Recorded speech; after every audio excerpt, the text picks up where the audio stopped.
జగన్ కేసులో quash petition వేసాడు. నాకు సంబంధం లేదు, మొదట ఒకటి చెప్పారు, తర్వాత ఇంకోటి చెప్పారు, కాబట్టి దీన్ని కొట్టేయండి, అసలు నా మీద పెట్టిన ఈ సెక్షన్స్ ఇది కొట్టేయండి అని క్వాష్ పిటిషన్ వేసాడు. సహజంగా విచారణ జరుగుతుంది. ఈరోజు హైకోర్టు, నిన్న కూడా మనం మాట్లాడాము, హైకోర్టు వాదనలు విన్నాక మంగళవారానికి వాయిదా వేసింది. ఈ లోపల ఆయన మీద వేరే చర్యలు తీసుకోకండి, బలవంతంగా ఎలాంటి చర్యలు తీసుకోకండి అంటే అరెస్ట్ చేయకండి, ఖచ్చితంగా చెప్పాలంటే జగన్ను అరెస్ట్ చేయకండి అని హైకోర్టు చెప్పింది. ఇంకా దాన్ని రెండు విధాలా అటు ఇటు తిప్పి చెప్పాల్సిన అవసరం లేదు. దాన్ని ఇప్పుడు ఫోకస్ అటుపోకుండా ఉండాలంటే వాహనాన్ని తనిఖీ చేశారు. తీసుకుపోయిన వాహనాన్ని తనిఖీ చేయరా, ఎల్లుండి మళ్ళీ ఎవరో ఒకరు తనిఖీ చేస్తారు, మళ్ళీ తెచ్చి అప్పగిస్తారు.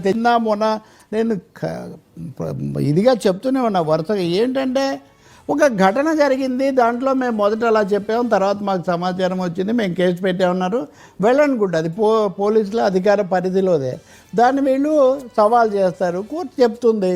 కానీ ఈ లోపలే దీనికి ఒక కలరింగ్ ఇచ్చేయాలి, ఇంకా అయిపోయింది, జగన్ పని అయిపోయింది, జగన్ జైలుకి వెళ్ళిపోతాడు, జగన్కి యావజ్జీవ శిక్ష కూడా పడవచ్చు, ఇవన్నీ కలరింగ్ ఎవరైతే ఇస్తారో ఇంకా వెంటనే వర్మ డజన్ల కొద్దీ అరెస్టులు జరిగాయి. ఈ మధ్య డజన్ల కొద్దీ, ప్రతి అరెస్టుకు షాక్ అని, ప్రతి అరెస్టుకు కూడా ఇంకా రాజకీయ జీవితం ఎవరిదే, మన మీడియానండి, రాజకీయ పార్టీలనండి, శృతి మించి అతి అంచనాలు ఇవ్వడంతో ప్రజలను తికమక పెట్టే ప్రయత్నం తప్ప ఇంకోటి ఏం కాదు.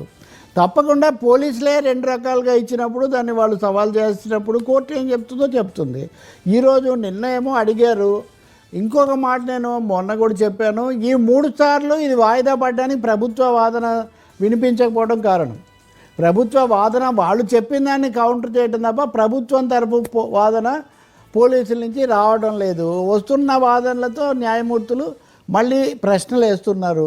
పోలీసుల దూకుడుకు బ్రేక్ వేసింది హైకోర్టు, అంతవరకు మనం ఖచ్చితంగా చెప్పొచ్చు.